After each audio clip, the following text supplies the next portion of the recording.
এই গরু কার? গরু আমার। গরু তোমার? গরুর কালার লগে তোমার কালার তো ম্যাচিং হইতাছে। এই মিয়া, আমি গরু কিনতে আসি না কালার মিলাইতেছি।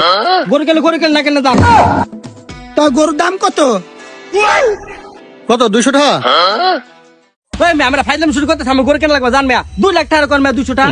তা তোমার মুখে কি ঠোসকা পড়ছে? মুখ দেখা যায় না? বেটা দাম তো বেশি, নিশ্চিত কয়ে দেখুন। ভাই এই কাম ভুলও করবেন না, হাড্ডি গুটি কিন্তু একটাও আস্তে রাখবে না। তাহলে মান সম্মান বাঁচায় কেমনে যাম? দাঁড়ান, আমি একটা ব্যবস্থা করতেছি। আচ্ছা, এই গরু লালন পালন করছে কেডা? গরু লালন পালন করছে বলতে আমার দাদি লালন পালন করছে, আর হেলিকা টকটকা লাল হয়েছে আমার দাদির লাহান। না ভাই, এই গরু কেনা যাবে না। এই গরু কিনতে হলে তোমার দাদির লাগবে, তোমার দাদির আড়ে নিয়ে যাও। হাঁস মালিক লাগবো, কোরবানি গরু কোন চলে বলে চলবো না। এই মিয়া, আমি গরু কিনতে আসি না, আমার দাদি নেবেন, বুঝলাম না কিছু। না বুঝলে বসে থাও যে আমরা আগে অল্পতে বাঁচলাম ভাই। ঠিকই করছো, টাকা লইছে 1,20,000, দাম কেছে 2 লাখ। এইসব দাম পেলে কি মানুষ থাকে?